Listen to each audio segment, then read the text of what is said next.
Et donc le sujet de cette rencontre est la place des festivals dans l'économie du documentaire, puisque vous venez de voir la bande-annonce. Cette rencontre est organisée dans le cadre du festival Best of Doc, qui est un festival de reprise des 10 meilleurs films documentaires de l'année précédente, donc là de 2023, mais aussi avec des avant-premières, des films inédits, des courts-métrages, etc. Plein de choses. C'est partout en France et il y a pas mal d'événements sur Paris. Pour vous parler plus précisément de cette table ronde, de cette rencontre, alors déjà on s'est rendu compte que c'était un sujet peu abordé, puisqu'il manque beaucoup de données exploitables et de définitions, notamment entre les festivals destinés aux professionnels, les festivals comme diffuseurs et tous les festivals qui sont les deux. Donc à Documentaire sur grand écran, on a fait une petite étude sur 8 festivals où on a recensé les prix documentaires depuis 2015 de ces 8 festivals pour voir ceux qui avaient une sortie salle par un distributeur indépendant de la société de production. On a ensuite fait la même recherche sur tous les longs métrages documentaires sélectionnés en 2022 à la section internationale de vision du réel, internationale et nationale de cinéma du réel et section expérience du regard à l'USAS. Et parmi voilà, cette petite étude à notre humble échelle, parmi ce que ça a révélé entre autres la difficulté pour les films étrangers sans financement français à trouver une distribution. Et c'est à ce titre qu'avec Documentaire sur grand écran, encore à notre humble échelle, nous avons décidé de montrer This Woman, issu de Vision du réel, donc le 2 avril, et Queendom d'Ania Galdanova, un film d'ouverture du festival, c'était le 6 mars dernier. Donc voilà, pour vous présenter un petit peu la logique de tout ce qu'on fait. Mais je vous préviens dès maintenant que la prochaine rencontre sera le 19 juin et portera sur la critique cinéma à Libération, modérée par Antoine Debec, avec Pierre Eugène, Gérard Lefort, Annick Pénier-Julie, Didier Perron, Jean-Marc Léalan, Sandra Onana et Marco Suzal. Donc ça sera le 19 juin, mais maintenant je laisse le micro au modérateur de cette table ronde, Romain Lefebvre, qui va vous présenter les intervenants et intervenantes. Merci beaucoup. Merci Pauline et merci au Forum des images pour l'accueil. Donc quelques mots d'introduction sur effectivement le désir d'organiser cette table ronde. Donc Pauline vient de vous en dire un petit mot. Les premiers désirs sont liés au flou qui peut régner autour des festivals, au fait que ça constitue un point aveugle dans les études du CNC, puisque le festival est classé dans une zone du non commercial. Pendant dans l'étude sur le marché du documentaire en 2022, on peut s'apercevoir que le mot festival n'apparaît qu'une seule fois. Donc voilà, c'est un symptôme de cette espèce du fait que le festival est relégué dans une zone d'ombre. Le deuxième constat, c'est ce dont vient de parler Pauline, à savoir la difficulté du passage de la phase festival vers la phase exploitation commerciale, du mouvement des films vers la salle. Donc effectivement, en regardant l'étude produite par Documentaire sur grand écran, si on résume sur la comparatif entre des films primés dans des festivals dédiés au documentaire notamment et le nombre de films qui ont trouvé un distributeur en salle, en gros le rapport est de 1 à 3, voire 1 à 4, c'est un petit peu ça le rapport. Donc il y a des films, il y a un film sur 4 qui trouve un distributeur. Dans cette table ronde, en partant de ce constat, il s'agissait d'essayer de questionner à quels différents endroits les festivals peuvent se mêler à la vie des films en abordant différentes étapes. Donc que ce soit vraiment l'étape de la diffusion des films à l'intérieur des festivals, donc les festivals eux-mêmes, mais aussi d'aborder les rencontres et les volets professionnels qui se développent de plus en plus dans les différents festivals, notamment dédiés aux documentaires. Et ensuite aussi d'essayer de voir la question de la diffusion des films passés en festival. Comment est-ce que les festivals peuvent ou non justement opérer comme des tremplins pour les films, des tremplins vers la salle. Et on va essayer de se situer un petit peu voilà, dans cette zone-là, d'aller d'étape en étape et de poser différentes questions. Le souci, il est justement double, de voir comment les festivals peuvent être des diffuseurs à part entière, comment les festivals constituent une étape de plus en plus importante dans la vie de certains films, et puis comment, on parle beaucoup d'un rôle prescripteur des festivals, donc voir voilà, comment est-ce que ce rôle est accompli par les différents festivals. Et on voulait aussi, et on en reparlera peut-être à la fin, faire un constat, une sorte d'état des lieux, et puis peut-être ouvrir aussi un petit peu l'horizon, puisque récemment le CNC a annoncé que pour l'année prochaine, il y allait y avoir une augmentation de subventions qui vont être attribuées aux associations qui aident à la diffusion des films. Et donc potentiellement, cette aide pourrait rejaillir sur les festivals et leur offrir de nouvelles perspectives, un petit peu plus de moyens. Donc pour le moment, c'est que des annonces orales, mais voilà, c'est sûr. Et donc voilà, on voulait aussi faire un état des lieux, un constat, et puis questionner voilà, des désirs aussi, des choses qui pourraient encore peut-être pour le futur se développer. Donc pour parler de tout ça, on va accueillir, donc il y aura parmi nous Bastien Gauclair, donc, qui est responsable du volet professionnel du FIPADOC, donc à Biarritz, donc le FIPADOC Pro. On fait une introduction ça, royale.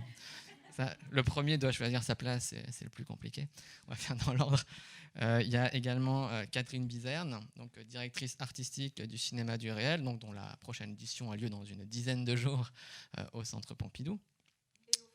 Et au Forum des images. Et Guillaume Morel, donc, qui est distributeur chez Survivance Distribution et qui sortira prochainement, le 27 mars, le film Apollonia de Léa Globe.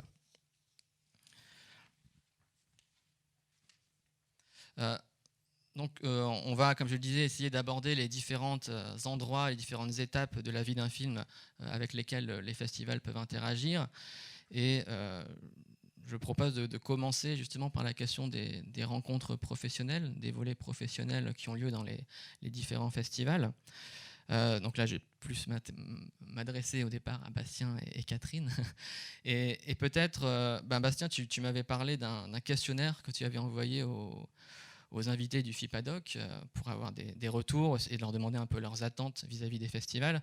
Et tu me disais que la réponse des participants était que l'intérêt pour eux d'un festival était de faire des rencontres avant même de se renseigner sur des tendances générales du documentaire.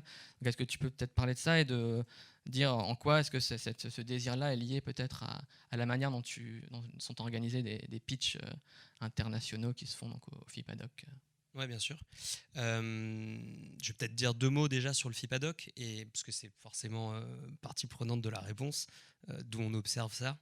Donc le FIPADOC, c'est un festival qui est exclusivement dédié au documentaire, qui se tient à Biarritz chaque année en janvier. Donc on vient de faire notre édition 2024. C'était la 6e édition du FIPADOC qui a pris la suite du FIPA. FIPA qui veut dire Festival international de programmes audiovisuels. Et quand on a transformé ça en FIPADOC, je dis on, j'y étais pas encore. Je rejoins l'aventure un peu après. On a justement transformé ça en un festival vitrine de toutes les créations documentaires et plus uniquement audiovisuelles. Et donc on sélectionne et on programme du cinéma, évidemment. Dans ce qu'on est et ce qu'on propose, on est donc avant tout un festival auquel on a associé des rencontres professionnelles qui, comme le festival, grandissent pas mal. Et donc dans ces rencontres professionnelles qui ont pour ambition d'être un lieu de rencontre pour les professionnels français mais aussi européens et internationaux, on organise tout un tas de sessions qui cherchent à dynamiser la création documentaire. Au cœur de ça, on a effectivement les pitchs internationaux qui sont 4 sessions différentes où des duos de producteurs et de réalisateurs viennent présenter leur projet et sont en recherche de partenaires pour le produire. Donc c'est un endroit, et je pourrais peut-être en dire davantage par la suite, mais je ne veux pas prendre trop de temps au début. C'est un endroit où il faut, pour nous, en tant que programmateurs de sessions professionnelles, trouver un équilibre entre qualité des projets, qui on met dans la salle, un équilibre entre les attentes des diffuseurs qui sont dans la salle, la qualité artistique des projets, et ainsi de suite. Donc c'est quelque chose qui change chaque année, évidemment en fonction des propositions qu'on reçoit. Mais c'est vrai que par rapport pour revenir à ta question, on se rend compte que c'est un format qui est très lié à la pratique du documentaire, le pitch, et que c'est un moteur essentiel pour nous pour exister à l'échelle notamment européenne, mais que c'est pas forcément ce que viennent chercher en priorité les professionnels qui viennent au FIPADOC, et que c'est un endroit de rencontre, où on fait du réseau, on vient réactiver des gens qu'on a vus à d'autres endroits, et comme tu le disais justement tout à l'heure, qu'on connaît peut-être très bien dans des réseaux régionaux ou à l'échelle d'une ville comme Paris, et qu'on ne voit pas forcément très souvent. Donc les festivals servent à ça. Et en tout cas, on cherche à être un endroit où ce soit le plus fluide et le plus facile possible pour les professionnels. Est-ce que tu peux peut-être dire un mot, alors, ou sinon, peut-être Catherine, on pourrait parler de ParisDoc Pro, et ça permettra de lier les choses, hein. Donc il y a que cette idée de pitch, et récemment, donc, au Cinéma du Réel, il y a ParisDoc qui a été mis en place, je pense que ça date d'une dizaine d'années, tu me corrigerai si ce n'est pas ça. Est-ce que vous pourrez parler de l'esprit dans lequel s'est créé ParisDoc, de ce qui a amené à sa création? Et il me semble que la création était aussi liée à l'identité du festival Cinéma du Réel, dans la manière justement de penser un volet professionnel. Et peut-être parler justement de cet enjeu dont Bastien commençait à parler, de la sélection à la fois des projets, hein, qui sont accueillis dans le cadre de ces rencontres professionnelles, et peut-être des invités qui on met face à qui, quoi, en gros.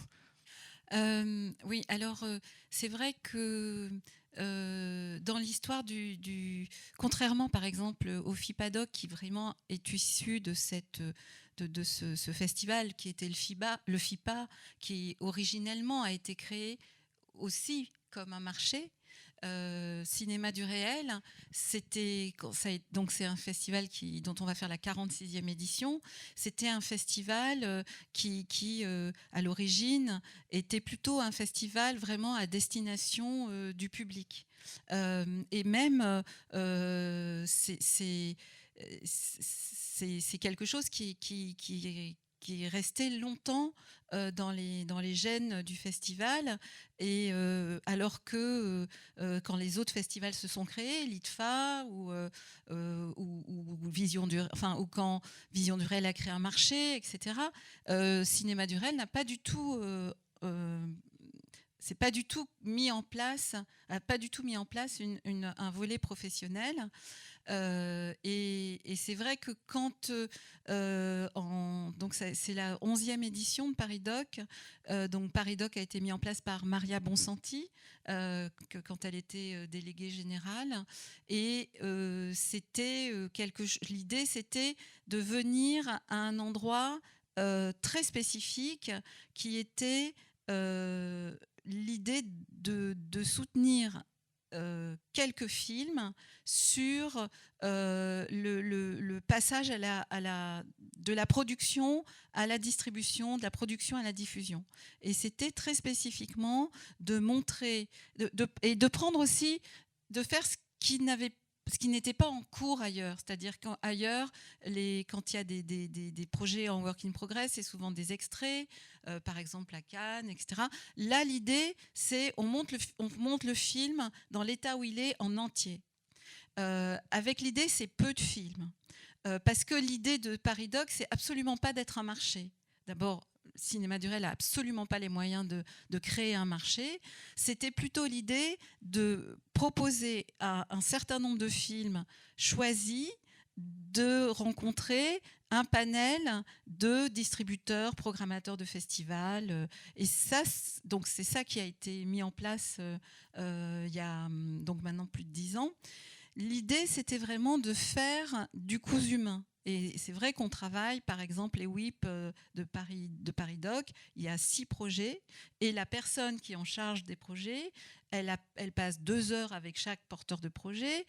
On cible qui est-ce qu'on veut inviter à venir voir, et on appelle les gens, on les invite aussi en fonction des films qu'on a là. Et donc c'est plutôt c'est de l'ordre du laboratoire, c'est de l'ordre de l'atelier de couture, quoi, où on fait un truc vraiment très très cousu humain. Pourquoi ? Parce que d'une part, on a une relation au marché, moi en particulier, mais aussi le festival, un peu ambiguë, que qu'on soutient des films qui sont souvent pas du tout faits pour le marché, et qu'en plus, comme je l'ai dit tout à l'heure, on n'est pas un festival qui s'est créé sur cette idée, et donc on n'a pas du tout les moyens d'inviter beaucoup de monde à venir. Voilà. Donc, et en plus, comme on est à Paris, contrairement à d'autres endroits, c'est très compliqué de faire venir les gens passer la semaine. C'est-à-dire que si, par exemple, Fabrice Puchot il va à Biarritz, il vient 3 jours. Si Fabrice Puchot vient au Cinéma du Réel, il vient 2 heures. Donc, c'est pas la même configuration. Voilà. Et donc, du coup, ensuite, si je veux continuer sur Paris Doc, après, donc pendant quelques années, il n'y a eu que ces work in progress. Et quand je suis arrivée, donc en 2019, on a commencé à essayer de mettre en place d'autres choses, et en particulier les rendez-vous du documentaire de patrimoine qu'on a créé sur le même modèle que les WIP, où on invite 5 projets de films en cours de restauration, qu'on présente aussi à un parterre de gens qui viennent, qui sont là pour distribuer, ou des plateformes ou des programmateurs qui sont là pour voir ce qui est en train de se restaurer, pour penser les choses en amont. Et puis, on a créé il y a 2 ans quelque chose que je me refuse d'appeler des pitchs, qui sont des présentations de projets, où là, on a fait quelque chose, là aussi, à notre échelle, où on travaille avec les ateliers Varan, la Bourse Brouillon d'un rêve, l'atelier de la Fémis, où chacun présente un projet d'un auteur qui vient présenter son projet en cours d'écriture à des producteurs. Et là aussi, il y a 6 projets. Alors, je ne sais pas si Bastien, tu voudras réagir, mais c'est vrai que je parle de la question de la sélection, et Catherine t'a présenté un petit peu le cadre justement pour les work in progress de Paris Doc. Mais en gros, par exemple, j'ai eu une discussion avec un réalisateur qui avait présenté son progrès dans un work in progress, et qui me disait qu'il y avait un danger potentiel de présenter un film. Alors, en l'occurrence, son film était presque achevé, mais pas tout à fait. C'était qu'il pouvait y avoir un risque à présenter un projet trop tôt, justement, car on s'exposait davantage à des retours négatifs qui découragent, ou éventuellement à des rencontres qui vont manifester un intérêt, mais qui conditionnent le projet à une sorte de réorientation, quoi, selon la personne qui on a en face de toi, un diffuseur télé, voilà, où il y a des formats. Donc il y avait cette espèce de préoccupation de la part d'un réalisateur qui disait c'est un exercice qui peut aussi, ça peut créer un contact, mais ça peut aussi créer une espèce de risque. Alors je ne sais pas si Bastien ou tu veux. Non, mais je pense que c'est très juste. Je pense que c'est un vrai risque, notamment. Enfin, je vais parler de ce que je connais mieux, mais effectivement, nous, pendant les pitchs internationaux, contrairement à ce que tu présentais, Catherine, les projets sont beaucoup plus en amont. C'est à une étape de développement avancé. Donc, ça veut dire, de façon très concrète, que ce sont des films qui ont déjà tourné des repérages. On leur demande d'avoir un trailer, d'avoir déjà des images, ou au moins quelque chose qui puisse donner une tonalité au projet. Mais au mieux, ce sont des projets qui sont en phase de production. On a fait le choix qui est le nôtre et qui s'inscrit aussi dans le paysage français, mais de ne pas faire justement de séances de work in progress ou de rough cut, pour parler en bon français, donc de films qui sont quasiment achevés, justement. Donc nous, on est plus en amont de ça. Donc cette séance dont je parlais, où on présente 24 projets, c'est quand même des projets suffisamment solides pour être présentés à un parterre, et ils sont prêts à encaisser un peu des coups, avoir des discussions sur le contenu. Sont toujours des duos auteur-producteur. Donc c'est pas un auteur seul qui vient présenter son projet. C'est le cas dans d'autres séances de pitch qu'on propose, dont je pourrais vous dire 2 mots, mais notamment on fait quelque chose qui se rapproche de Shoot the Book à Cannes, donc de l'adaptation d'ouvrages de non-fiction en documentaire. Là, c'est vraiment plus solide, donc je pense que ce sont des gens qui sont plus capables, plus expérimentés aussi, d'avoir ces rencontres face à des diffuseurs, face à des plateformes, face à des vendeurs internationaux, face à des distributeurs qu'on réunit à Biarritz. Mais c'est sûr que c'est un risque, et il y a un réel risque de formatage par rapport à ça, puisque si on rencontre le chargé de mission d'Arte, pour ne pas le nommer, il faut que lui, ça corresponde à la ligne éditoriale de sa case. Et donc il y a un réel risque. Je pense que c'est avéré. Oui, c'est vrai que nous, par exemple, on fait très attention, et c'est pour ça qu'on passe beaucoup de temps avant la présentation des projets avec le cinéaste et le producteur pour parler de ce que nous, on a vu dans le film, pour vraiment... Et la question de la sélection, souvent, elle se pose à cet endroit. C'est-à-dire que parfois, on dit, non, là, le film, il est pas assez abouti, il n'a pas suffisamment trouvé son chemin, c'est trop dangereux de le montrer maintenant. Et c'est vrai que certains projets, on les écarte pour cette raison. Mais par ailleurs, effectivement, face à un public de distributeurs ou de diffuseurs, il y a toujours ce risque de... le film, il est pas fini, il doit se défendre. Et c'est un risque. Après, la question de est-ce que ça peut amener un formatage, alors au niveau où on présente les films, il faudrait vraiment qu'ils retravaillent leur montage beaucoup, quoi. Moi, juste pour ajouter un point, il y a un élément qui est intéressant à observer, et je le vois plus à l'international qu'en France, j'ai l'impression, mais c'est au moment où ces équipes de films viennent présenter leurs projets, c'est sur la question de la durée, justement, et des formats, où nous, on a quelque chose qui est qui répond à des cases, mais c'est en train d'évoluer, 26, 52, 90. Et généralement, à un moment, toujours dans les pitchs, et je le vois beaucoup à l'international, il y a la question de est-ce que vous aurez une version télé, est-ce que vous aurez une version cinéma ? Et ça amène toujours un peu les mêmes réponses qui sont nous on a pensé à une version cinéma, mais c'est vrai qu'on pourrait faire 2x52 ou on pourrait faire 80 minutes, et on s'adapte toujours. Et ça, c'est toujours, je trouve, très délicat, c'est-à-dire dire voilà, c'est à ça que je destine mon film, voilà ce vers quoi je veux aller. Mais si je veux travailler avec vous, je sais bien qu'il va falloir que je réponde que je suis prêt à faire une version pour vous. Ça, c'est quelque chose qui est, à mon avis, c'est là où audiovisuel et cinéma, la distinction chez nous est encore très forte en France, pour tout un tas de raisons, et notamment des questions de financement. Elle l'est moins à l'international. Donc ça permet peut-être plus cette adaptation-là, on va dire. Nous, on se pose pas nous, on monte des films de cinéma, donc alors on peut montrer des films très longs. Là, je sais qu'on a 2 séances à plus de 2 heures, quoi. Oui, effectivement, c'est moins la question du formatage dans ce contexte-là que d'un possible découragement, mais bon, ça après, ça fait partie du jeu, malheureusement. Après, ce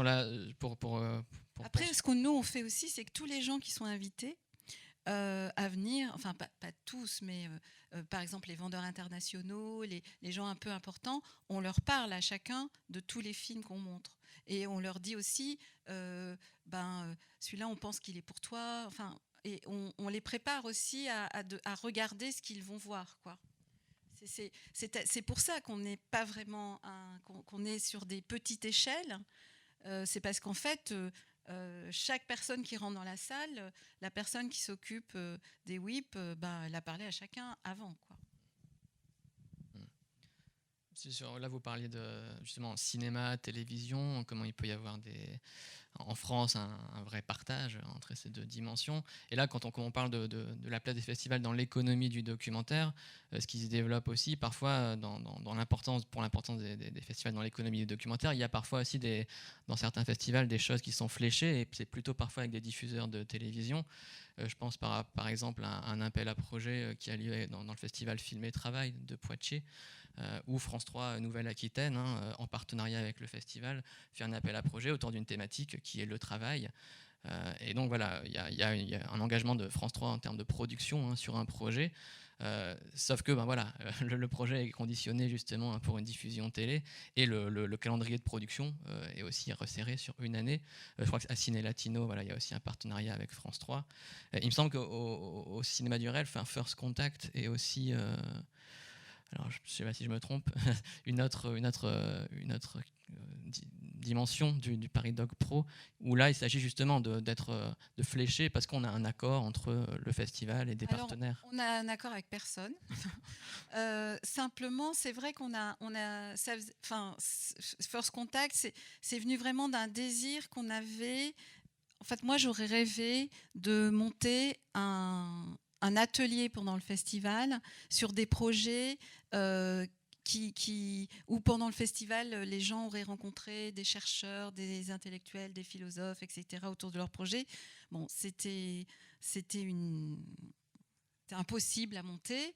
Et du coup, on est parti sur l'idée, pour accompagner aussi les ateliers Varan qui font cette formation qui s'appelle de la recherche au récit cinématographique, on est parti sur des projets qui mettent en rapport la recherche ou l'art et le cinéma et le documentaire. Et donc du coup, c'est toujours des projets qui sont des projets comme ça autour de sujets de science ou voilà, liés à de la recherche. Et c'est vrai qu'on a aussi pensé que c'était le bon endroit pour créer First Contact, puisque c'est à destination des producteurs et pas du tout des diffuseurs, c'est des gens qui sont sans producteurs. On a pensé qu'il y a eu un moment, alors je ne sais plus où ça en est vraiment, mais il y a eu un moment où les diffuseurs étaient assez friands de projets comme ça, entre recherche et documentaire. Et on s'est dit, tiens, peut-être que ça peut être intéressant sur ces projets-là de faire quelque chose à destination des producteurs.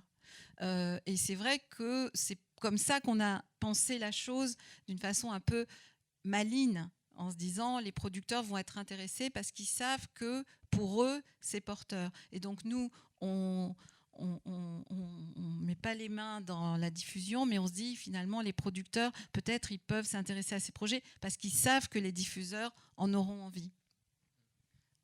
Donc le seul contact, nous on a un partenariat avec Ciné Plus sur un film de la compétition qui est le prix des jeunes, où là on pense que les jeunes peuvent être des bons prescripteurs, ou qui est une aide à la distribution pour un film s'il est distribué en salle.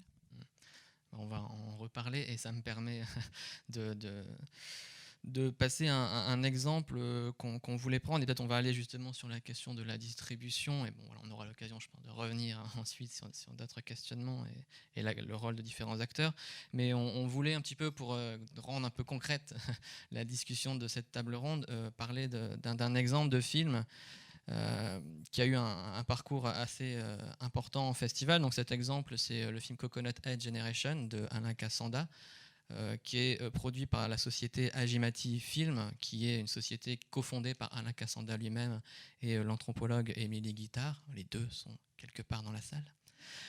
Et je disais, le film a eu un beau parcours en festival. Alors je ne vais pas faire toutes les sélections, mais le film a eu des sélections à l'international, donc à l'ITFA à Amsterdam, aux Rencontres internationales du documentaire de Montréal, à Jihlava en République tchèque, au New Directors Film Festival à New York.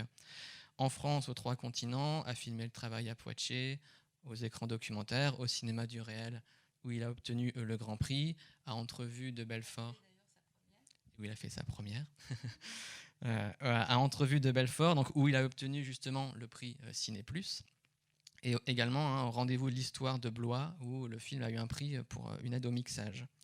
Donc il y a un parcours voilà, qui est assez éloquent en festival, mais le passage par les festivals, si ça a été une étape importante, donc pour des rencontres avec le public, avec des publics différents, un public international, pour la visibilité offerte au film, une première visibilité avec des entretiens, des premiers articles dans la presse. Et Alain Cassanda disait aussi que c'était un moment important de légitimation, d'autant que c'était un film qui avait été produit de manière un peu sauvage, pour répondre à une actualité. Donc on va vous en montrer après des images. Donc c'est un film qui est filmé au Nigeria, dans une université où est organisé par les étudiants un ciné-club. Et le film va se brancher sur un mouvement social qui va se dérouler après le début du tournage au Nigeria. Donc voilà, il y a vraiment la volonté de capter un moment qu'on ne pourra plus recapter ensuite.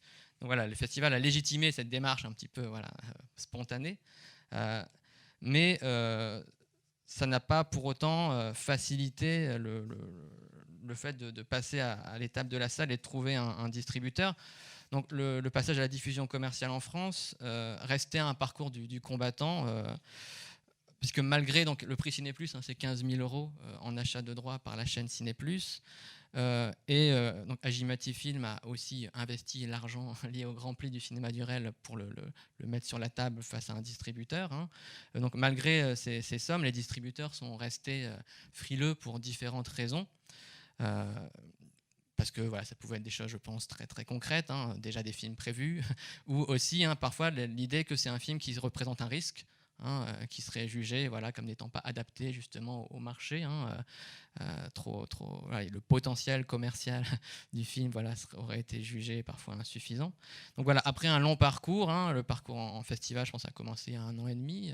Après un long parcours, Coconut Head Generation, il y a un distributeur qui s'est potentiellement engagé, mais il y a une recherche de co-distribution pour pouvoir faire que le film bénéficie de la meilleure exposition, visibilité au moment de la sortie salle. Donc voilà, c'est pas un cas isolé. Par exemple, il y a un film qui sort en avril qui s'appelle La Base de Vadim Dumèche, qui est aussi passé par le cinéma du réel, qui a obtenu une aide de 15 000 € également de Ciné+, et une aide du Fonds Images de la Diversité. Et là, pareil, le producteur a 30 000 € à mettre sur la table, et le film n'a pas trouvé de société de distribution. Il va être distribué par Tangente Film, qui est une structure un peu particulière, parce que c'est une association fondée par des producteurs à partir du constat que leurs films documentaires ne trouvaient pas de distributeur. Donc c'est une société qui ne peut pas prétendre aux aides à la distribution du CNC. Donc voilà, il s'agit de contourner les circuits un petit peu traditionnels. Donc voilà, c'est des exemples qui semblent intéressants, parce qu'on peut voir une espèce de contraste entre une reconnaissance qui vient de la part des festivals et déjà une exposition, et puis cette difficulté à passer l'étape de la salle. Donc peut-être ça permet de questionner, de sauter des questions d'intervention des festivals sur la question de la production pour aller vers la distribution. Et donc on serait intéressé, Guillaume, de t'entendre sur comment toi, en tant que distributeur, ton travail peut se nouer au festival. À quel moment le travail de survivance justement peut rencontrer celui des festivals? Est-ce que c'est dans les rencontres professionnelles? Est-ce que c'est du repérage que tu fais? Et peut-être après, on verra, parler de justement comment est-ce que tu regardes les films et tu te dis celui-là m'intéresse ou pas, quoi. Le premier constat, c'est que dans l'écosystème, c'est vrai que pour moi, les sélections des festivals, c'est quand même le premier prescripteur quand je me pose la question de où aller chercher les films, en dehors des auteurs qu'on peut suivre d'année en année, etc. C'est vrai que de mon point de vue, qui est vraiment très parcellaire et très subjectif, c'est vrai que pour moi, le festival est quand même le premier prescripteur au sein de la production mondiale de cinéma et de documentaire en particulier, de ce qui aurait un intérêt à être vu par moi en tant que distributeur pour potentiellement acquérir un film. Et je dirais, mais c'est encore un point de vue d'un petit distributeur qui est Survivance, qui fait peu de choix d'acquisition puisqu'on distribue entre 3 et 4 films par an. Du coup, c'est vraiment un travail très spécifique où on choisit très très peu de films. Mais en tout cas, de mon point de vue, d'une petite société, je dirais, c'est plus prescripteur que presque le travail des vendeurs internationaux, par exemple, qui sont aussi un maillon de la chaîne très important, qui propose les films. Je ne sais pas si tout le monde connaît le rôle du distributeur international, mais c'est des sociétés qui font l'acquisition du film sur tous les territoires, pour tous les territoires et pour tout type de droits, et après qui peuvent revendre territoire par territoire un film. Et c'est un maillon très important de la chaîne de l'économie du cinéma et du documentaire. Mais par exemple, moi je me fie plus à des sélections de certains festivals que à proprement parler, par exemple, des films qu'on peut me proposer, etc. Je dirais que c'est en termes d'importance. Voilà. Donc je fais très attention. Enfin, il y a, je sais pas, je dirais à l'international, il y a peut-être une vingtaine de festivals pour lesquels je fais vraiment attention à la sélection et qui sont une espèce de filtre, qui me permettent déjà de... Voilà. Donc c'est à la fois très utile pour nous, Après, c'est quand même un filtre. Du coup, ça pose quand même une question de voilà. Mais nous, on n'a pas de grand département d'acquisition, j'ai pas un pôle de gens qui peuvent visionner pour moi. Voilà, c'est un premier filtre, en tout cas très, très utile. Peut-être que tu peux parler, donc là, tu vas sortir donc Apollonia le 27, et il y a aussi Mon pire ennemi de Mehran Tamadon. Peut-être que tu peux parler de comment tu as découvert ces films, est-ce que l'exposition de ces films dans les festivals joue aussi pour toi, parce que dans ton travail de distribution, tu prends en compte aussi l'exposition en festival, la temporalité de cette exposition pour décider d'une date de sortie, par exemple, pour travailler le film, quoi. Alors, sur Apollonia, c'est intéressant parce que ça met un peu enfin, je viens de penser à quelque chose qui met un peu en relation, du coup, le travail de cette temporalité, de quand on montre un film en préparation. Alors, Apollonia, c'est intéressant parce que c'est pas un film que j'ai vu en premier dans la société, c'est pas moi en premier qui en ai eu l'écho, c'est mon associé, Karine, avec qui j'ai monté la société, mais qui est sur le volet production, pour le coup, dans la boîte. Et c'est intéressant parce que c'est un projet qu'elle avait vu en pitch, alors je sais plus où, sûrement à l'étranger, etc. Peut-être l'IDFA. C'était peut-être déjà à l'IDFA. Et étonnamment, c'est un projet qu'elle ne m'avait pas fait remonter parce qu'elle était très hésitante sur le projet, qu'il n'avait pas d'ailleurs intéressé en production. Et après, quand le film a été projeté en première mondiale à l'IDFA, où le film a rencontré un très grand succès, et puis après une carrière vraiment internationale, etc., elle m'en a tout de suite parlé. Et du coup, ça pose vraiment la question de quand montrer. Voilà. Et je pense que ça pose d'autant plus la question sur le cinéma documentaire, où la part d'inconnu vraiment dans le processus de production et de tournage est considérable, et cette part d'incertitude que connaît beaucoup moins la fiction. Du coup, ça pose vraiment des questions je trouve que c'est vraiment des questions intéressantes, et voilà, j'y ai pensé parce que c'est étonnant qu'elle l'ait vu à un premier stade où elle était plutôt mitigée sur le projet. Et un autre stade, bien que ce soit pas forcément un cinéma qu'elle produise, un type de documentaire qu'elle produise, elle me l'a tout de suite fait remonter parce qu'elle trouvait que le film avait comme ça une espèce d'ampleur, etc. Et donc Apollonia, c'est typiquement un film qui a été vu en festival, enfin à la fois. Donc Karine a eu écho pendant des pitchs de production, et après lors de sa toute première mondiale à l'IDFA. Et voilà.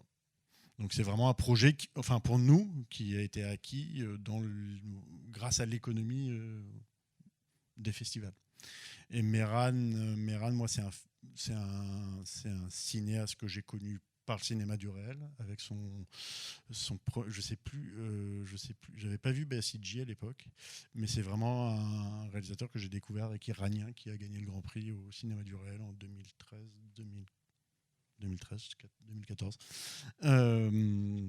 Donc voilà, et donc c'est pas moi qui ai distribué Iranien, mais c'est un auteur vraiment qui m'a intéressé à partir du cinéma du réel. Et donc je vais distribuer les prochains films. Je peux dire un truc. En fait, c'est vrai que sur la distribution, il y a plusieurs cas de films. Il y a des films, par exemple, qui arrivent au festival avec déjà un distributeur. Il y a des films qui ont été vus à Paris Doc et qui ensuite vont par exemple, le film d'Éléonore Weber, Il n'y aura plus de nuit, il était à Paris Doc. William Géant de UFO l'avait vu à Paris Doc quand on l'a montré 2 ou 3 ans plus tard à Cinéma du Réel, il l'a distribué. Après, c'est vrai que des films comme cette année, par exemple, l'année dernière, en plus, il y avait donc le film d'Alain en compétition. Il y avait aussi donc La Base de Vadim, et puis il y avait le film de Yamina Zouta, Chienne de rouge, qui lui est arrivé avec un distributeur qui suivait le film depuis la production. Je trouve que ce qui est compliqué, c'est quand des films arrivent au festival et que que c'est un cinéaste qui n'avait pas été repéré en amont, dont le film est terminé, et c'est très compliqué là que des distributeurs finalement s'engagent sur les films, et même sur des films qui sont vraiment très très importants, très forts, parce que il y a comme le dit Guillaume, on travaille avec des sociétés, enfin les sociétés de production de distribution qui travaillent sur le documentaire sont souvent des petites sociétés de production, et ils ont du mal à décider de distribuer un film dans la foulée du film, de la sortie en festival. Et par exemple, je vois là Les prières de Delphine de Rosine Bakam. C'est un film qui a eu le prix des jeunes en 2021. En plus, 2021, vous vous souvenez, c'est l'année où on a fait en ligne. Et donc, du coup, il ne sort qu'aujourd'hui. Et ça a été et c'est grâce d'ailleurs à la fiction. Et quand le distributeur s'est engagé sur la fiction, nous, on y est retourné en lui disant non, mais il y a les prières, il faut le montrer, etc., etc. Donc, c'est vrai qu'il y a le temps pour des films qui... Quand c'est des films qui ont été déjà... C'est pour ça que Paris Doc, c'est intéressant, parce qu'on peut se préparer un peu en amont, avant la sortie. Mais quand des films arrivent sur le marché et qu'il n'y a pas de distributeur, c'est très, très compliqué qu'il y ait un distributeur qui, finalement, s'engage aussi parce que son calendrier est extrêmement tendu, quoi. Ou sa capacité à prendre de nouveaux films. Voilà, ouais. C'est ça. Moi, je voulais juste rajouter 2 choses très rapidement. Pour aller dans ton sens, Guillaume, je pense qu'effectivement, un des rôles des séances de pitch, c'est en fait de lancer la carrière des films pour ceux qui se feront. Et si je pense, j'en parlais avec Romain en préparant la discussion, je pense notamment par exemple à un film qui va être présenté la semaine prochaine à Copenhague, à CPH, qui a été pitché chez nous, entre autres, il a été pitché ailleurs, qui s'appelle Black Garden d'Alexis Pazoumian et qui est produit par Clara Villermoz. Et donc qui a commencé, voilà, le bouche à oreille autour du film, il commence dans ces arènes-là, dans ces séances de pitch, où il y a un bouche à oreille qui se fait, quoi. Donc ça, je suis assez intimement convaincu que ça participe en tout cas à lancer la carrière des films. Et puis simplement pour répondre à la question que tu posais aussi, je pense que nous on est un endroit un peu différent en tant que festival, donc ça c'est moins ma partie, mais en tant que festival sur l'endroit où peuvent se faire justement ces acquisitions ou ces rencontres entre distributeurs et les films. On a creusé un peu avec l'équipe, on a regardé, on a trouvé un exemple seulement nous, qui est celui de Dancing Pina, donc qui a été distribué par Dulac. Et ça s'est fait, voilà, après la projection, le film était en compétition musicale chez nous, et ça a fait une sortie en salle qui a été assez extraordinaire. Je crois qu'ils ont fait pas loin de 100 000 entrées, si je dis pas de bêtises.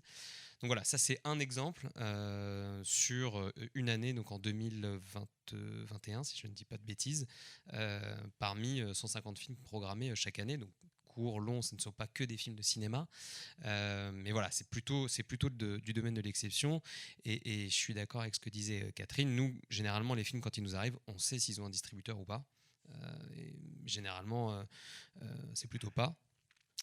Cette année, c'est une année un peu inédite pour nous, parce qu'on a compté 12 films qui avaient déjà un distributeur dans les films de cinéma programmés, ce qui est plutôt plus que d'habitude, quoi. Voilà. Peut-être sur cette question alors je sais pas si Guillaume tu auras quelque chose à dire là-dessus, hein, mais de la temporalité aussi des films. Et par exemple, le film de Mehran Tamanon, je crois qu'il a quand même pas mal circulé en festival. Est-ce que c'est quelque chose que... Alors je sais pas à quel moment justement tu t'es engagé sur le film, là, j'ai l'impression que c'est quand même assez en amont, mais est-ce qu'il y a quand même cette idée Je sais que ça peut être important. J'avais parlé avec un vendeur international qui me dit que lui, il discutait parfois avec des distributeurs sur l'idée qu'on va vraiment mettre en place un calendrier, quoi, pour faire circuler le film dans différents festivals, pour arriver jusque justement la sortie en salle. Est-ce que toi, tu travailles aussi un peu de cette manière-là, ou est-ce que... Oui, je dirais que la temporalité. Enfin, j'ai un peu changé un peu de conception, parce que finalement, j'ai pas une si grande. Comme je sors peu de films, j'ai pas une si grande expérience pragmatiquement de sortie de documentaire, mais je dirais que la temporalité, ouais, elle est longue pour nous, et que l'idée, c'est, encore une fois, c'est de faire, enfin, que le film à la fois auprès des spectateurs, mais aussi des exploitants de salles ou des gens qui travaillent dans les associations de soutien à la diffusion du cinéma entendent parler du film. Et du coup, la temporalité, à partir du moment où je vois le film, où je décide éventuellement de l'acquérir et que je le sors, cette temporalité, je l'imagine de plus en plus longue parce qu'on a vraiment un travail de terrain à faire auprès des associations, des festivals. Et Méran, je crois que je me suis engagé au moment où il devait y avoir la projection qui a été annulée au réel l'année dernière. Et du coup, on va le sortir que maintenant, quoi, 1 an après. Et là, c'est pas tellement un problème pour moi d'embouteillage de sortie, même si ça l'est un petit peu, mais en fait, ça l'est un peu marginalement, mais c'est vraiment l'idée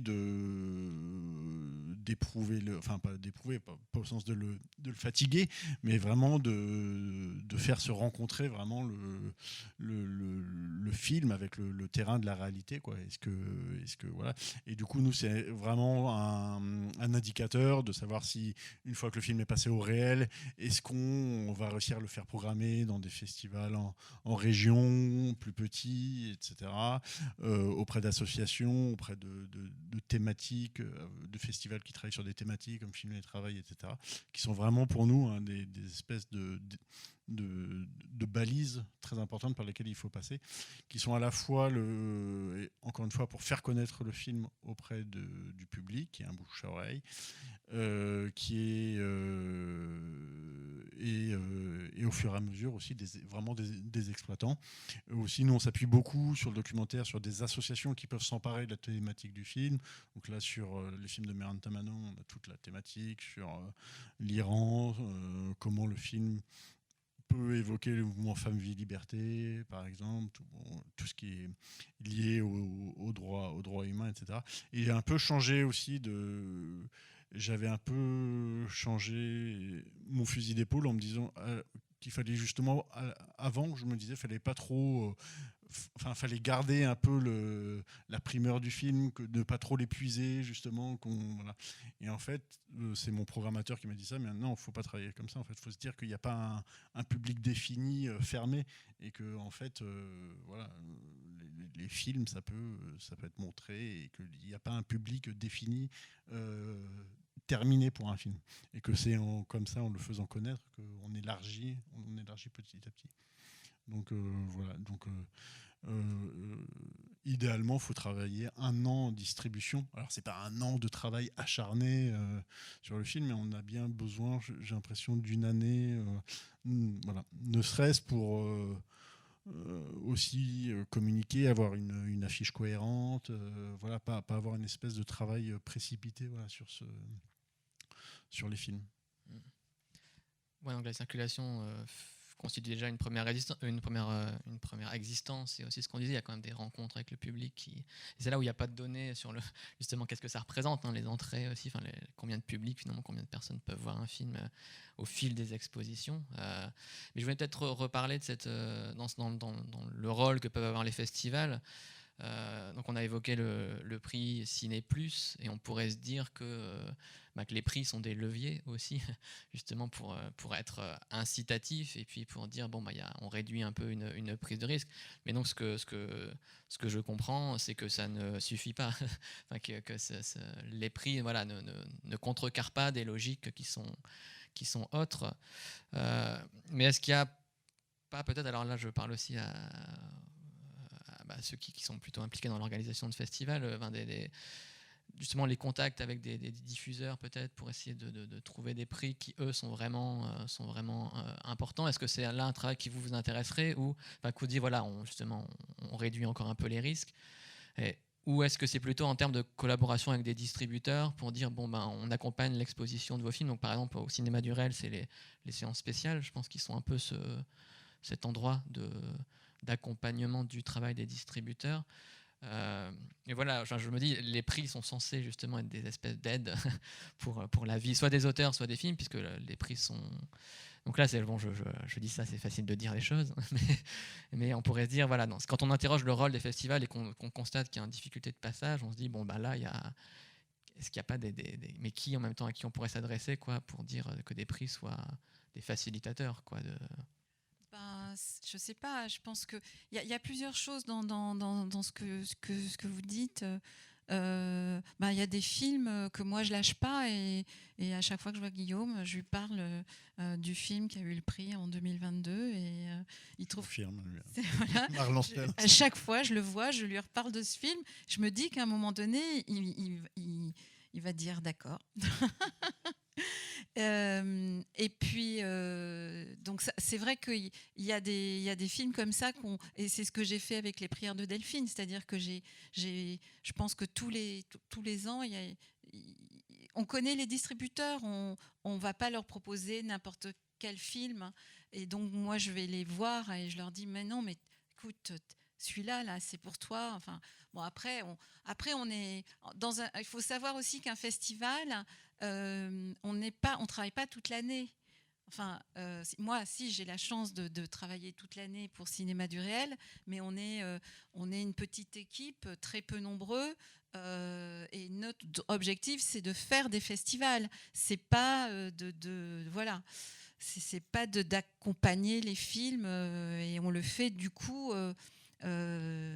Ça fait partie de notre désir de voir les films sortir, mais c'est vrai qu'il n'y a personne qui, au sein de Cinéma du Réel, qui est chargé de faire ça de manière intense. Après, c'est vrai que nous, on fait avec les distributeurs des séances spéciales quand les films vont sortir en salle ou pour mettre un peu en avant des films avant leur sortie en salle. Et c'est vrai que ça marche plutôt bien. Et puis aussi, on a décidé là avec MK2 que des films qui étaient des films de Cinéma du Réel, qu'on ferait chaque fois une avant-première dans un MK2 du film. Et c'est vrai que la relation personnelle, par exemple, avec Bertrand Roger, permet que si je lui fais un mail en lui disant non mais ce film, il y a un distributeur, il va sortir, il faudrait faire, regarde-le, etc. C'est vrai que ça, c'est quelque chose qui se fait, mais là encore, c'est quelque chose qui se fait de manière, je sais pas, c'est une petite goutte d'eau dans le travail. En même temps, on va faire ça avec la base. C'est ça. C'est parce que cette question de comment nous, festival, on peut continuer à accompagner les films en dehors de ce temps qui est notre temps, puisque notre temps, c'est le temps du festival, c'est pas une question anodine et c'est une question qui nous importe. Je pense que Bastien, il est d'accord avec moi, qu'en même temps, on manque de prise. On ne sait pas très bien qu'est-ce qu'on peut faire. Et quand on discute même avec les distributeurs, etc., on a du mal à savoir à quelle place on peut se positionner. Et donc, du coup, on fait des choses... moi, je vais présenter des séances, on donne de sa personne, on appelle Bertrand Roger, on dit oui, on fait une séance qui s'appelle Partenariat réel, et donc il y a une séance au MK2. Enfin, on fait ce genre de choses, mais encore une fois, c'est des choses plus que de l'artisanat, quoi. C'est de la dentelle. C'est de la dentelle. Mais j'ai réfléchi un tout petit peu. Je me suis dit, il y a une dynamique dans le festival. Comment faire pour que cette dynamique, elle serve au film au-delà du festival? Je ne sais pas. Je n'ai pas la réponse.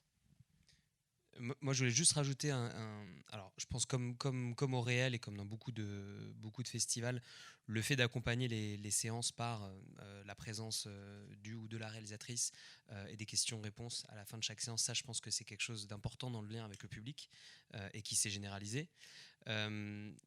Il y a un autre aspect qu'on a mis en place et qui est, je pense, intéressant, alors qui concerne un peu moins la partie cinéma que la partie audiovisuelle de ce qu'on programme, qui s'appelle chez nous les panoramas de la création francophone, qui est une section non compétitive où on montre le meilleur de la création francophone de l'année écoulée, donc en fait des films qui ont déjà été diffusés.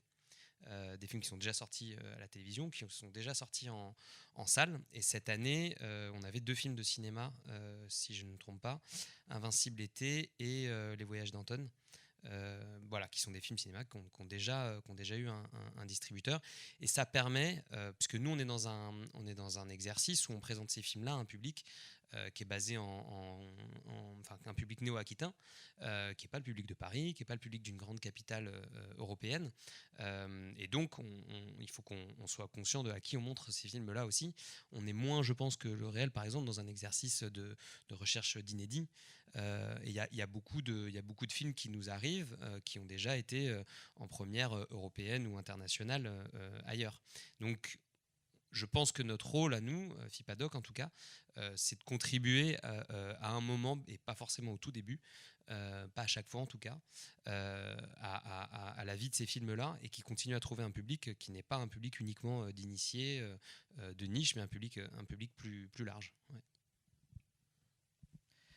Peut-être pour compléter, à moins que quelqu'un veuille ajouter quelque chose, mais sur la question des prix, alors c'est vrai qu'on va retomber sur un peu les distinctions cinéma et télé, mais il existe des prix dans des festivals. Alors il y a le Grand Prix de Corsica Doc, débouche sur une exposition puisque c'est un achat de droits par France 3. Donc voilà, encore une fois, le film va vivre, mais la diffusion sera télé. Alors là, il faudrait que je vérifie, mais il me semble qu'à Vision du Réel, il y a un accord avec la RTS, donc la télévision suisse, hein, qui va acheter. Alors là, c'est pas des films primés qui sont achetés, hein, mais ils choisissent parmi dans la sélection une douzaine de films parce qu'il y a une case sur la RTS qui permet la diffusion des films. Donc là, il y a une passerelle qui se fait entre des films. Ils vont passer en festival, et comme il y a la légitimation, la prescription, voilà, bon, ça ouvre. On se dirait, c'est pas. Ce serait... Alors c'est vrai que par exemple, dans les grandes années de Arte, dans les années 90, Arte a acheté les films de cinéma du réel. Ils venaient vraiment faire leur marché, mais bon, ça c'était En achat direct. Oui, en achat, mais c'était dans les années 90, quoi. C'était avant. et ce qui est très étrange, c'est qu'on a discuté un petit peu avec Arte et aussi avec France Télévisions pour qu'ils soient partenaires d'un des prix, et on n'y est pas arrivé. On n'y est pas arrivé parce que justement, je pense que, alors peut-être aussi parce que notre programmation à Cinéma du Réel s'éloigne peut-être de plus en plus de ce que les chaînes montrent.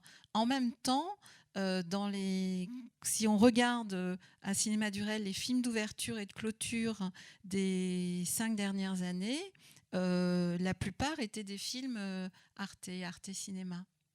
Donc voilà. Mais c'est vrai que c'est quelque chose ça serait vertueux, hein, ça l'a été à une époque, hein, comme à une époque les films produits par l'INA ont été montrés à la télévision française.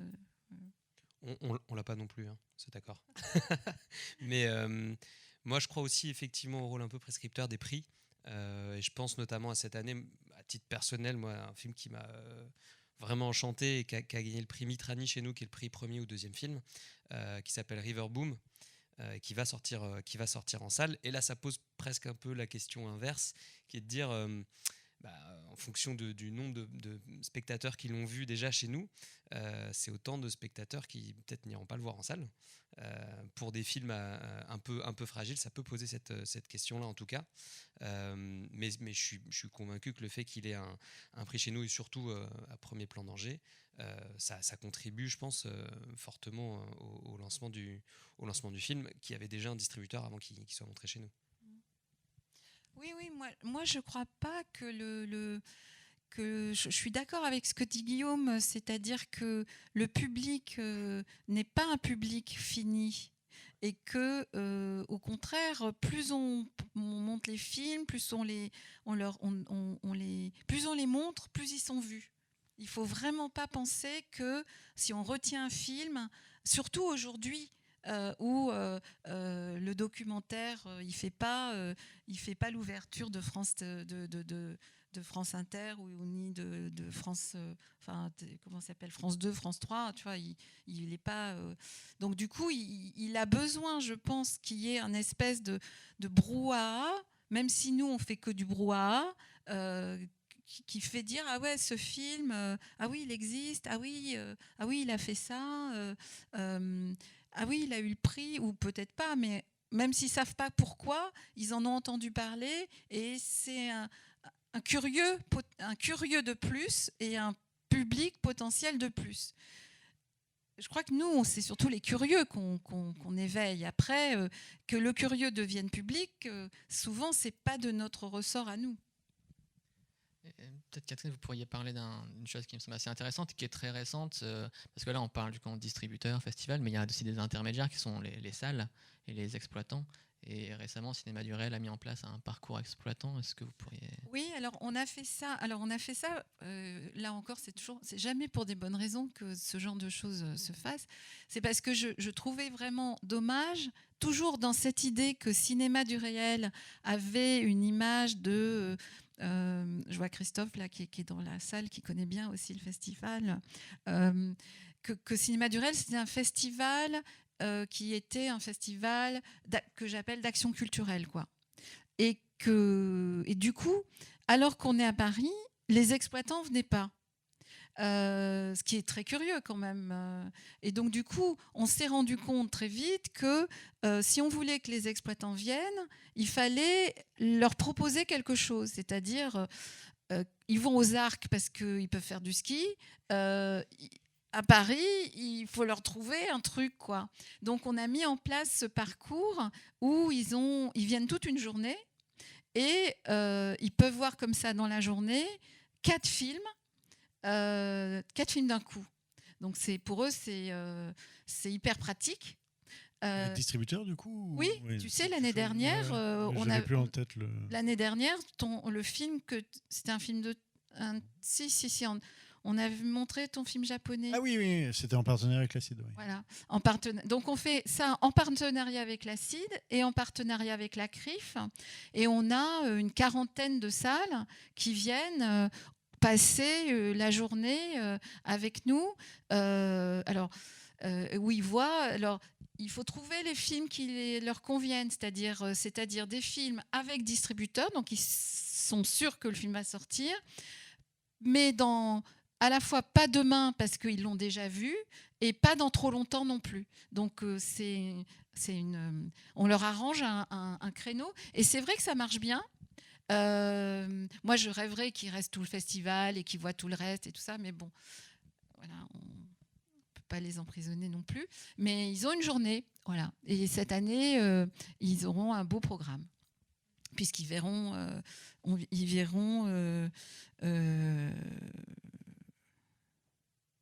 La mer monte. Ils vont voir le film de Jean-Gabriel Perriot, Se souvenir d'une guerre, et puis ils verront Direct Action de Ben Russell et Guillaume, qui a eu le prix Encounter à Berlin. Et plus si affinité, mais le film de Ben Russell faisant presque 3 heures, ça va leur prendre du temps.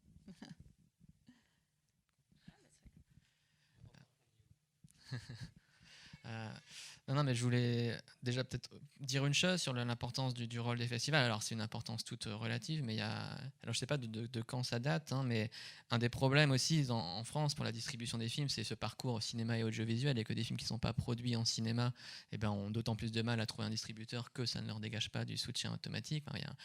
Sur la question de pourquoi les films internationaux ont plus de mal à trouver des distributeurs, voilà, la raison n'est pas que artistique, elle est aussi en partie économique. Mais il y a un mécanisme qui existe en France, qu'il faudrait creuser, pour rendre un peu moins opaque, mais qui est l'agrément de distribution. Et il se trouve que la sélection de films à certains festivals, notamment documentaires, donc l'USAS, Cinéma du Réel, le Film Marseille, est pris en compte normalement comme un des critères. Hein, voilà, si on passe à Cinéma du Réel, on a l'agrément de distribution, oui. Alors on l'a. Ça fait partie. On est éligible, oui. Ouais, voilà. Ça ouvre à l'éligibilité. Après, voilà, il y a Des films qui souvent sont... Je crois que le problème, c'est que c'est plus compliqué que ça. Jacques, je sais pas si tu veux. En fait, la liste des festivals qui a été donc dont le cinéma réel donne droit, selon le CNC, à déposer un dossier. Oui. Et ce droit est dérogatoire. Donc pour accéder à l'agrément de distribution, c'est forcément quelque chose qu'on va déposer longtemps après la sortie, ce qui veut dire qu'on ne va pas pouvoir, en tant que distributeur, solliciter de soutien à la distribution sur le film, parce que ce dossier va juger de la couverture presse, de la circulation en festival, de la circulation en salle, mais il ne va pas juger du film. Et donc, si ne peuvent être proposés donc, à cet agrément de distribution, on ne peut solliciter un agrément de distribution que si effectivement il y a une sélection en festival, mais le CNC rappelle que c'est un chemin assez dérogatoire. Donc, ce qui veut dire que c'est vraiment une exception d'exception pour un impact assez faible dans l'économie du documentaire, quoi. Après, c'est vrai que moi, je sais qu'il y a des films qui sont passés par Cinéma du Réel qui étaient vraiment faits d'une manière très artisanale et qui ont pu quand même déposer, et qui l'ont eu d'ailleurs, qui ont eu l'agrément de distribution. Donc, c'est-à-dire que ça marche pour des films qui viennent un peu de la tangente, quoi, comme ça, qui peuvent entrer. Mais effectivement, c'est...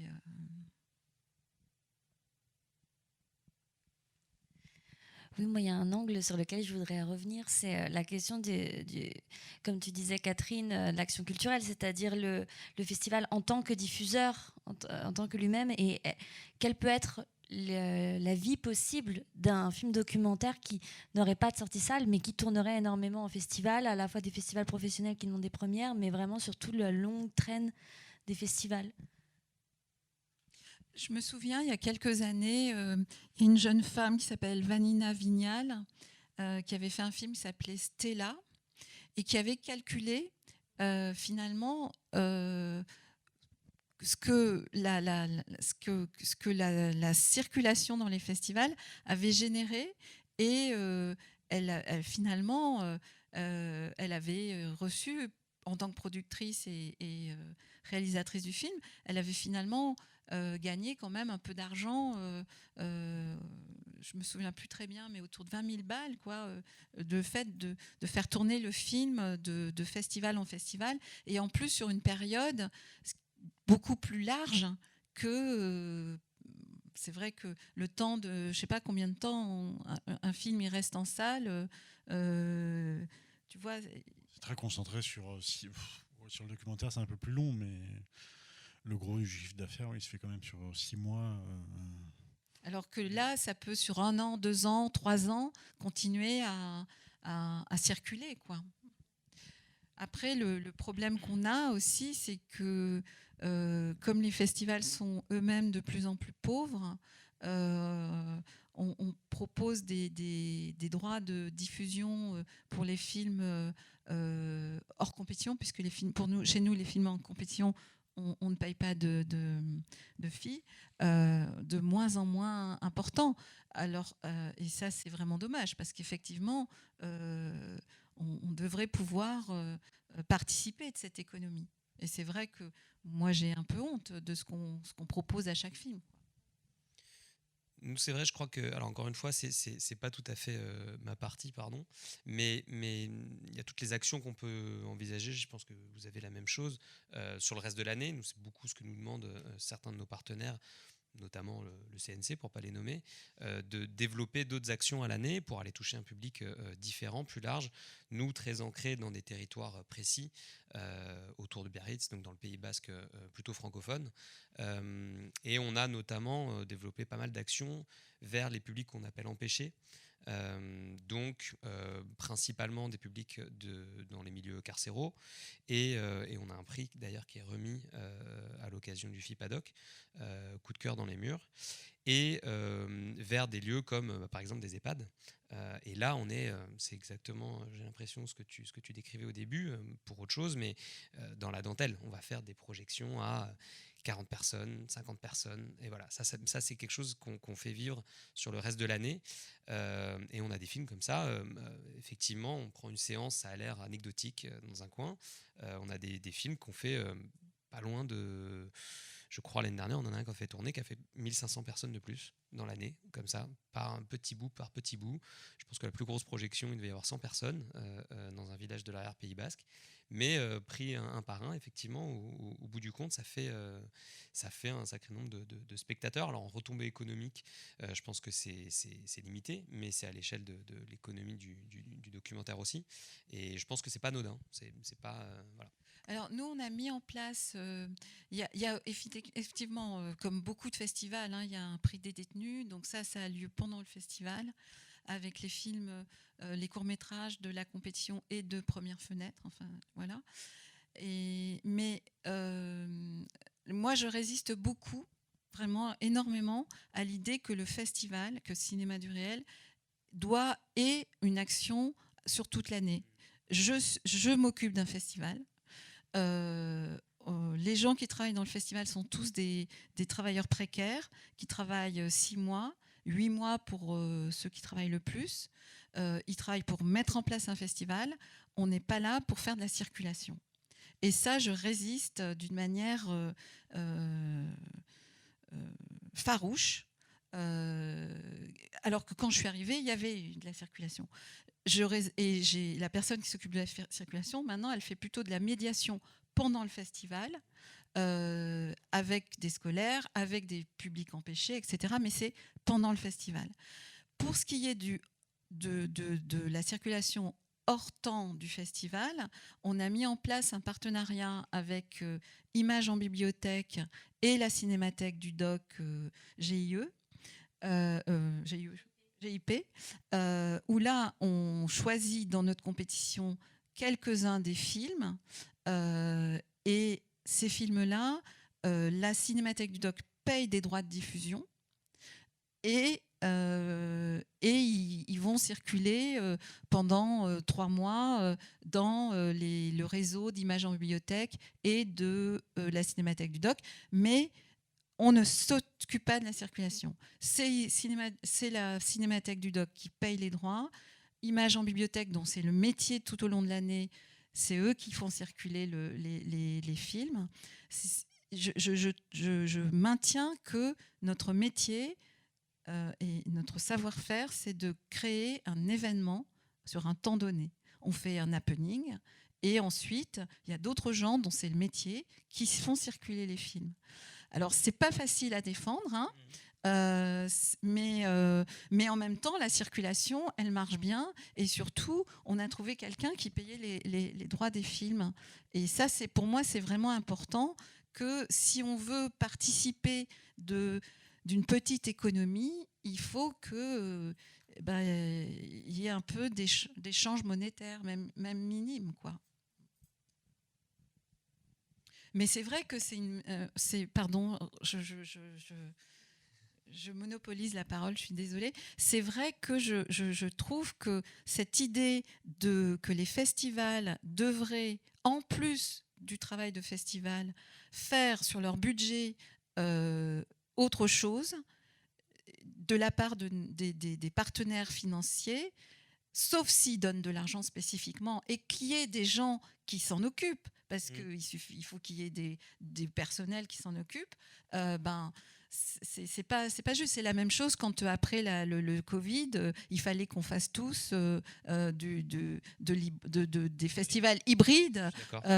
Moi, j'ai dit tout de suite, moi, l'année, d'accord, une année, on s'est bien amusé, on a fait la télé, c'était super, mais après, on est un festival, et il y a d'autant plus qu'en France, on est un pays extraordinaire, puisqu'il y a des plateformes qui font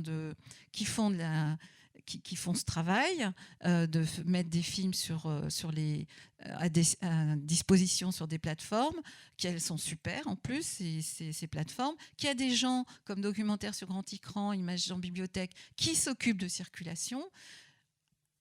À chacun son métier, d'autant plus qu'on a tellement peu d'argent pour faire ce qu'on fait, ils voudraient qu'avec leur argent, on fasse tout. Juste pour répondre à Catherine, je suis d'accord sur l'injonction à essayer de faire en fait plusieurs métiers en un et que ça justifie des choses. Effectivement, dans notre cas, c'est une demande qui nous est faite avec des moyens supplémentaires à la clé par des pouvoirs publics, notamment la région, le département, la communauté, enfin la communauté d'agglomération, oui, pardon. Donc oui, ça nous donne des moyens spécifiques et ça nous permet de maintenir certains des emplois qui à la base étaient précaires plus longtemps à l'année. Et ça a permis, par exemple, nous, dans notre cas, de faire grandir un peu l'équipe permanente. Donc c'est pas une contrepartie en plus par rapport aux moyens dont on disposait avant. C'est quelque chose de nouveau. Mais je suis tout à fait d'accord sur cette injonction à s'inventer un nouveau métier, s'inventer un spécialiste de quelque chose qui n'était pas dans notre cœur de métier à la base. Oui, puis c'est aussi du coup ce qui conduit à la paupérisation des équipes. Comme tu le parlais, les budgets se réduisent beaucoup, mais pas parce qu'ils se réduisent en termes d'euros, mais parce qu'en fait la quantité de travail qu'il faut fournir avec les mêmes budgets aussi, ça est toujours plus grande. Donc c'est aussi ce qui fait qu'on a le sentiment d'une paupérisation des festivals. Et ça rejoint ce dont parlait Romain au tout début, c'est cette annonce aussi du CNC de revaloriser en tout cas les soutiens aux associations de diffusion, donc y compris les festivals. Est-ce que pour vous, quelle perspective vous y voyez ?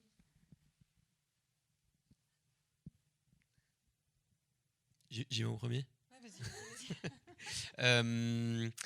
Je suis pas sûr que pour nous ça nous concerne directement. Enfin, si, ça va nous concerner, j'imagine, mais je suis pas sûr que ça aura un impact immédiat. Le CNC nous soutient et comme toutes les manifestations de façon fidèle. Nous, c'est notre partenaire principal financier. Je suis pas sûr que ça ait un impact, bien qu'on soit une association. C'est pas ce qu'on a budgété pour l'année 2025 en tout cas. Ouais. Oui, après, en parlant pour le documentaire en particulier, la diffusion dite non commerciale qui se fait souvent via les associations ou les bibliothèques est plutôt très importante. Et, enfin, c'est un levier pour rentabiliser une sortie qui est important. Du coup, c'est un bon signe si effectivement voilà. Et tu citais l'exemple de Tangente Distribution, dont le modèle est quasiment exclusivement, à part peut-être quelques projections commerciales sur visa exceptionnel, etc., dont le modèle n'est que de la diffusion sur du réseau non commercial. Et ils arrivent quasiment toujours, je crois, à équilibrer leur budget de sortie, même si ce n'est pas des budgets forcément comparables à une sortie commerciale avec des gros investissements marketing. Voilà, c'est quand même Je crois que là, avec la base, ils vont faire une sortie commerciale. Oui, elle m'en a parlé parce que c'était nécessaire pour justement toucher la fameuse aide de Ciné+. Du coup, ils le feront, mais toujours sur le statut associatif, mais avec un visa définitif. La question des budgets, c'est les vases communicants, puisque nous, on est soutenus. Le cinéma du réel, c'est un peu spécial, puisque on marche sur deux jambes. D'un côté, on a un budget qui vient du ministère de la Culture, enfin, par l'intermédiaire de la BPI, qui est le même depuis une petite dizaine d'années, et qui n'augmente pas vraiment. Et puis, à côté de ça, l'association des Amis du Réel, on va chercher des financements donc au CNC et surtout aux sociétés de perception de droits d'auteur. Et comme vous le savez, elles sont toutes en crise. Donc, le coup de pouce du CNC nous aide à compenser les pertes qu'on a par rapport aux baisses de la SCAM, de la Procirep et de la SACEM. Donc voilà, c'est vrai que là en ce moment, c'est très... Enfin là à Paris, c'est l'enfer. Les hôtels, ça coûte... tout a augmenté de plus de 50%. Enfin, c'est compliqué en même temps. C'est comme ça, quoi. Oui, c'est ça. Et via la Société des Amis du Réel, c'est ça? C'est l'association, oui, c'est une association. Vous êtes en capacité d'aller trouver des partenaires sur du mécénat ou des choses comme ça? Oui, mais alors, par rapport à un festival qui se passe en région, c'est beaucoup plus compliqué d'aller trouver du mécénat parce que autant, enfin moi je vois quand je dirigeais le festival de Belfort, on était, il y avait la banque, la fondation Gann, enfin tout ça était mécène parce que ça participait de quelque chose de régional. À Paris, c'est pas du tout le cas. Même des choses, par exemple, des restaurants, des coopératives agricoles qui donnent le vin, enfin tout ça. Ça, à Paris, ça n'existe pas. Le restaurant, il nous regarde un peu. On a du mal avec les restos aussi, mais c'est vrai qu'on a des partenaires comme ça. Mais voilà. je posais la question parce qu'on y réfléchit aussi à créer une structure qui nous permettrait d'aller vers du mécénat, ce qui n'est pas encore le cas nous. Et donc ça nous oblige à travailler avec, une fois qu'on constate la stagnation, voire la réduction de certains partenariats, effectivement, la SCAM, et enfin toutes les sociétés de perception. Ça nous oblige à multiplier les partenariats. Donc c'est du temps de recherche, de suivi qui est long, qui prend du temps et qui est assez incertain. Qui est incertain et puis qui est très fluctuant. L'année dernière, par exemple, Polisson avait été partenaire et puis cette année, c'est moins facile. Donc, mais c'est vrai que c'est un travail. Aller chercher des mécènes, c'est un autre boulot. Voilà, c'est ça. Mais c'est un boulot que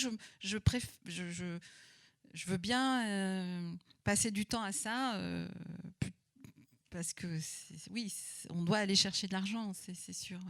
Ouais. Mais je trouve que c'est notamment quand on voit les plaquettes de logo des festivals. Enfin, moi, je suis atterré quand je vois, nous, ça prend 2 pages dans le catalogue. Et c'est rien. Voilà, et souvent, on paye. 125 partenaires, quoi. Ouais. Enfin, vraiment, c'est là aussi de la dentelle. Mais pardon, je pense qu'on s'éloigne un peu du sujet. Voilà, on est retombé sur l'économie des festivals eux-mêmes. En même temps, voilà, ça montre bien que les choses sont liées, qu'effectivement, on ne peut pas attendre des miracles d'une économie qui est elle-même fragile. Peut-être, il y a une intervention là-bas. J'arrive.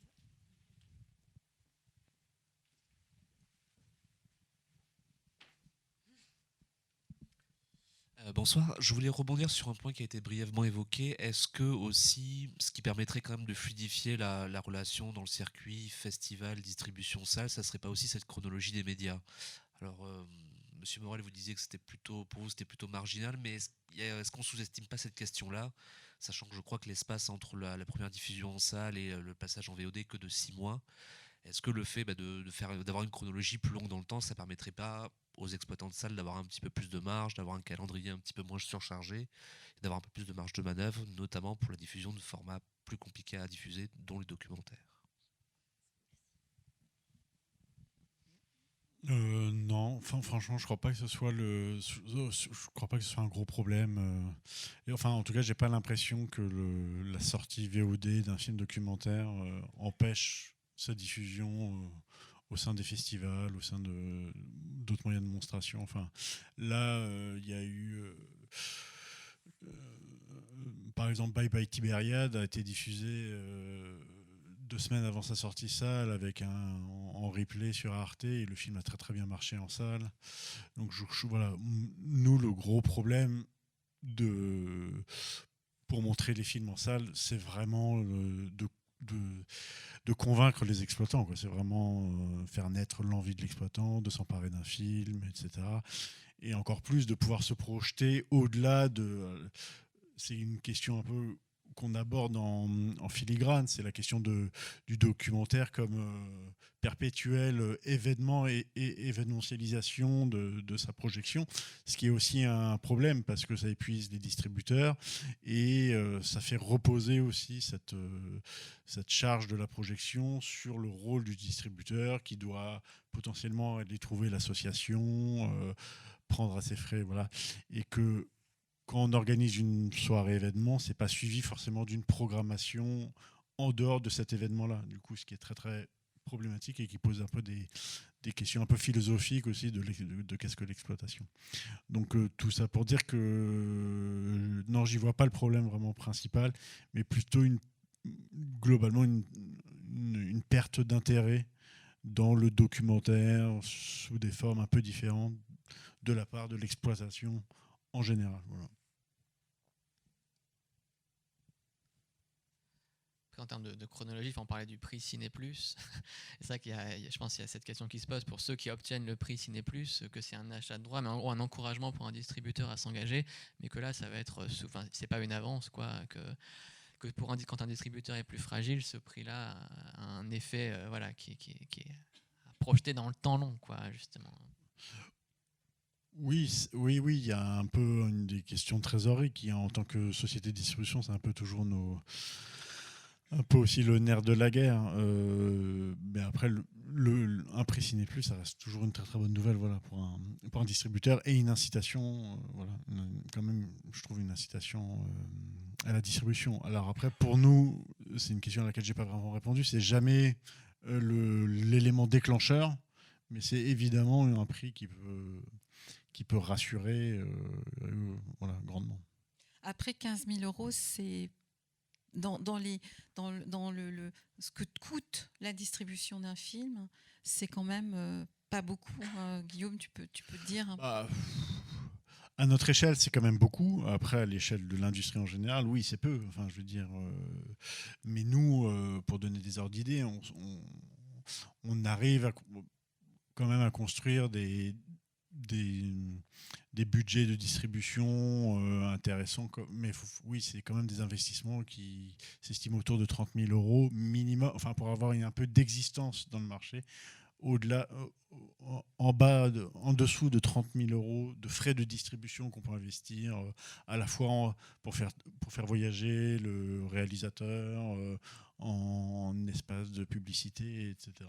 Ça devient très très difficile, à mon avis, d'exister. Voilà. Sauf avoir vraiment une stratégie complètement annexe. Ça veut dire vraiment se reposer sur quand le film le permet, sur un réseau associatif, etc. Qui est peut-être la stratégie de Tangente, justement.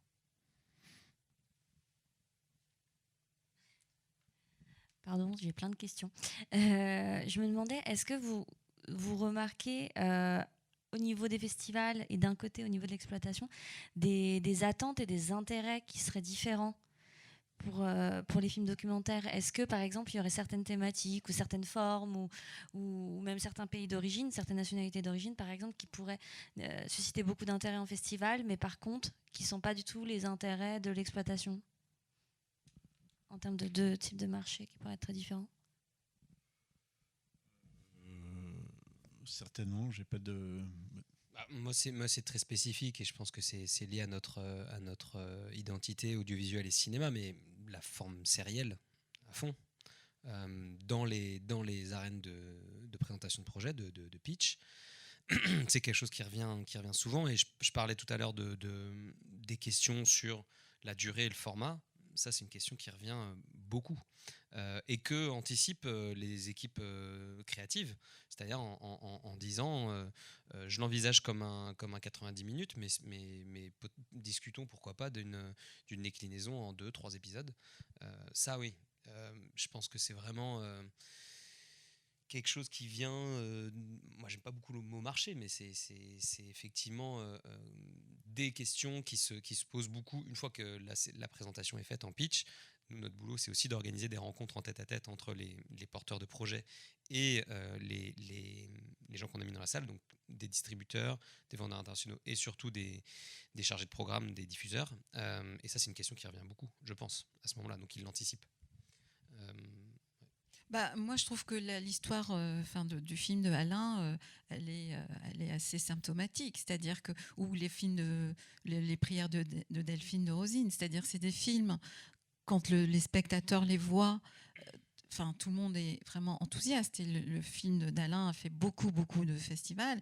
Et c'est vrai que la difficulté de trouver un distributeur, c'est aussi parce que le distributeur, il n'arrive pas à avoir un réseau de salles qui croît suffisamment. Et c'est vrai que c'est compliqué à savoir pourquoi tout d'un coup l'exploitant il n'est pas enchanté de la même façon que les autres. Est-ce que c'est parce que tout d'un coup il se dit c'est-à-dire qu'il est comme intermédiaire, il se fait pas suffisamment confiance et il se dit non mais je saurais jamais comment faire venir les gens en salle. Enfin, c'est ça aussi qui est assez... Alors qu'en festival, on ne se pose pas cette question. C'est-à-dire que nous, on est du côté de l'offre. C'est-à-dire que nous, on propose des films. Et on n'est pas du côté de la demande. Et du coup, moi, je ne me pose jamais la question... on a parlé un peu tout à l'heure, Romain, tu incitais là-dessus, et moi je me pose jamais la question de comment le public va recevoir le film. Je vois un film, je trouve le film m'intéresse pour telle ou telle raison, il m'enchante, je le trouve intéressant. Je le montre, parce que j'ai envie que, je pense que puisque moi ça m'intéresse, je me pose pas la question de voilà, je vais le montrer et les gens vont venir le voir. Mais les exploitants ils sont pas à cette place-là.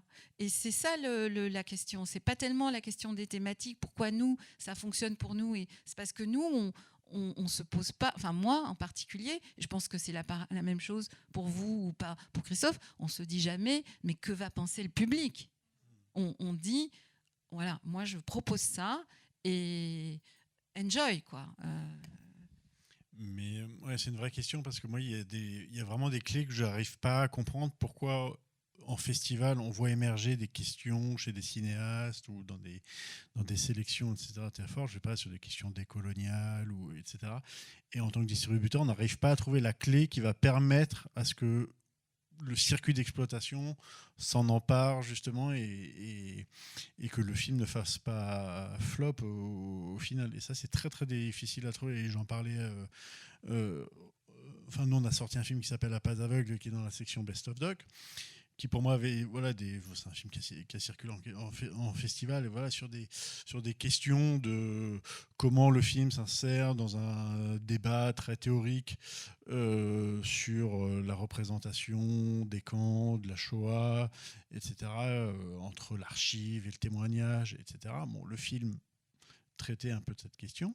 Moi, je pensais que c'était une question importante, etc. Je pensais que le film était assez important dans la solution formelle qu'il trouvait, etc. Mais c'était un film qui était très, très dur à distribuer. Et je me suis fait la réflexion avec la sortie de La Zone d'intérêt, qui est un film lancé à Cannes, en grande pompe, avec un réalisateur qui séduit beaucoup aussi les jeunes spectateurs, etc. Et où cette question... tout d'un coup, les jeunes spectateurs s'en emparent, la question du hors-champ, etc. Et du coup, on a l'impression que parfois, dans le documentaire, on ne trouve pas l'espèce de clé qui permettrait une espèce... Alors voilà, je ne l'explique pas. Est-ce que c'est des...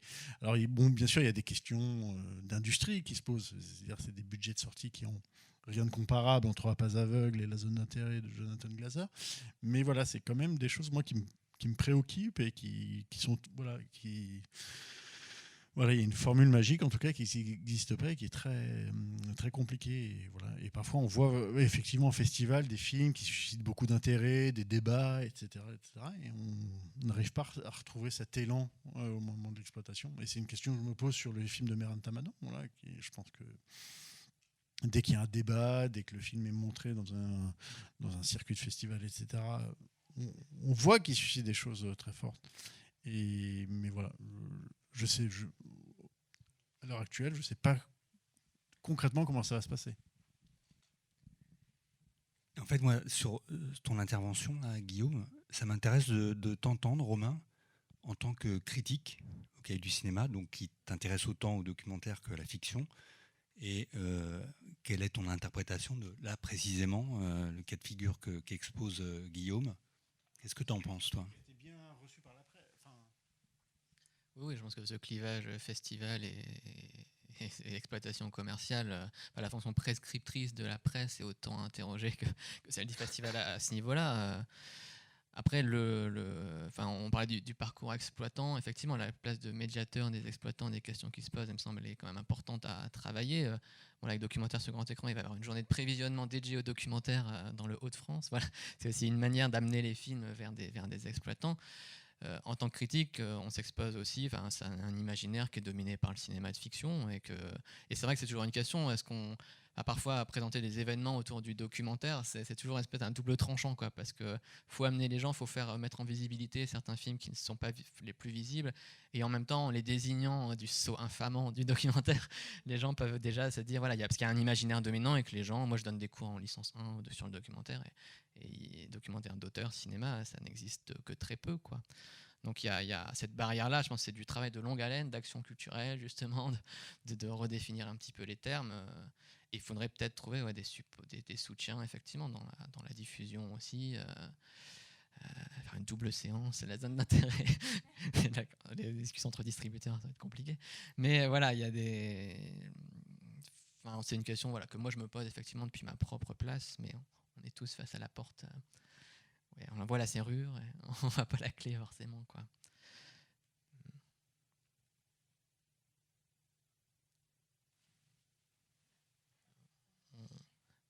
Oui, on a déjà, je pense, d'ailleurs un peu dépassé le temps là. Merci à vous, puis voilà, on peut continuer plus informellement si vous le souhaitez. Et merci aussi à vous pour vos paroles. Et bientôt au Cinéma du Réel. Et je veux quand même mentionner qu'il y a une table, parce que tu parlais de l'économie des festivals, je crois qu'il y a une table ronde autour de Sous les écrans La Dèche, donc un collectif qui s'est formé et qui vient justement aborder, je ne sais pas la date exacte, mais voilà, vous pouvez le voir sur le lundi, le 25. Le 25 à 17h, c'est ça? Donc voilà. Oui, il y a un groupement, il y a un groupe des précaires des festivals de cinéma qui s'est créé il y a maintenant en 2020. Qui regroupe donc ces gens qui travaillent, qui sont très professionnels, qui connaissent très très bien leur travail et qui travaillent dans la plupart des festivals et qui font tous les festivals et qui font une rencontre le lundi 25 à 17h. Lundi 25 à 17h dans la petite salle, je crois. Voilà, ça continue. Et le Cinéma du Réel commence le 22 et jusqu'au 31. Merci tout le monde. Oui, merci beaucoup. Et même si Cinéma du Réel commence le 22, le jeudi 21, il y a en avant-première Dahomey pour la soirée d'ouverture, précédée de Atlantique, le court-métrage de Mati Diop, sorti en 2009, qui est au catalogue de documentaires sur grand écran. Donc je vous incite, on a ramené quelques catalogues de documentaires sur grand écran. Alors ils ne sont pas très jolis visuellement, mais concentrez-vous sur la sélection des films qui sont dedans. Voilà, je vous incite à découvrir un peu aussi notre travail auprès des films qu'on fait à l'année. Voilà, merci beaucoup.